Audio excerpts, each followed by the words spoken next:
Magandang araw po, teachers! Welcome back po dito sa Learning Pal, kung saan po tayo nag-share ng latest TEPED news and updates and free learning resources. So, ang tanong po na gusto pong masagot na po ng ating pong aguruan ay, bakit wala pa pong SRI o ang Service Recognition Incentive? So, i-remind po natin yan, teachers. So, una po is kailangan po ng administrative order mula sa ating mahal na Pangulo. So, ano po itong administrative order? So, ito po ay isa pong act of the President that relates to a specific aspect of the government's operation.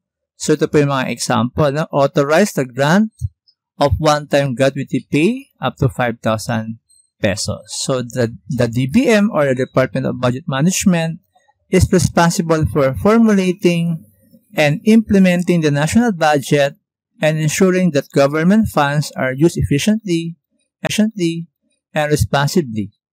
So, kailangan po talaga ng AO from our President para po magbigay ng go signal for our DBM para po magkaroon na po ng actions para po mabigay na po yung ating Service Recognition Incentive. So, pangalawa po is, kailan po ibibigay yung ating Service Recognition Incentive kung meron naman po, no?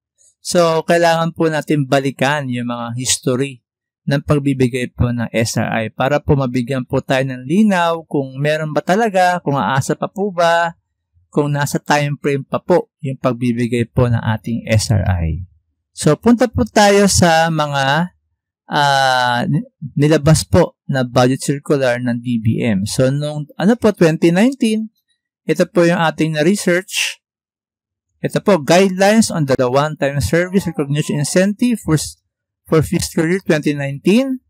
Ayan po, meron pong Administrative Order number 19, December 2. So, December 2 po, nilabas yung AO para po sa SRI. So, kung isipin po natin ngayon po, medyo lagpas na po yan po, no?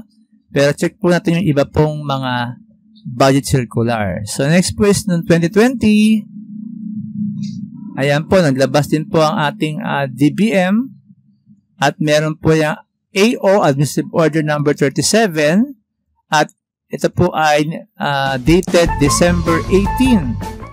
So, malayo-layo pa po from our date today, no? So, meron pa pong, kumbagang malaki pa po ang chance na mabigay po yung ating SRI. So, December 18, kanina po, December 2. Next po is, noong 2021, ito po yung ating nakuha na research. Din po ang Administrative Order, number 45, dated December 24. Bisperas ng Pasko, napakasarap po, no? Kasi kinabukasan po, Christmas, alam po natin na meron po tayong makukuhang SRI o Service Recognition Incentive. So, check po natin yung 2022. So, meron pong nilabas din na AO, Administrative Order number 1, dated December 16. So, ito po ay after December 15. So, malayo-layo pa rin po from our day-to-day. So, patuloy pa rin po tayo aasa. At ito po ay medyo malaki-laki po, no? Not exceeding 20,000 pesos compared sa mga nakaraan na not exceeding 10,000 pesos.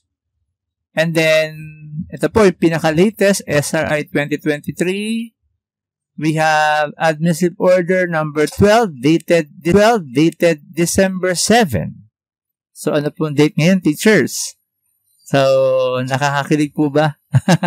So, ito po ay not exceeding 20,000 pesos for each qualified government employee. So, kung pagbabatayan po natin yung paglalabas ng Administrative Order, ay malayo-layo pa po, no? Yung maaari pong probability ng dates na paglalabas po ng AO for our SRI. So, manalig lang po tayo at maniwala na meron pong SRI for this year. So, alam ko po na marami pong updates about SRI, no? Pero ito po pinagbatayan po natin yung mga DBM circular para po meron tayong data. So, kung gusto niyo po ng mga gantong latest news and updates, and talaga pong meron po tayong pinagbabatayan na mga documents, ay please subscribe po and hit the notification bell para updated po tayo po meron pong latest news about DepEd. Yun lang po at maraming salamat!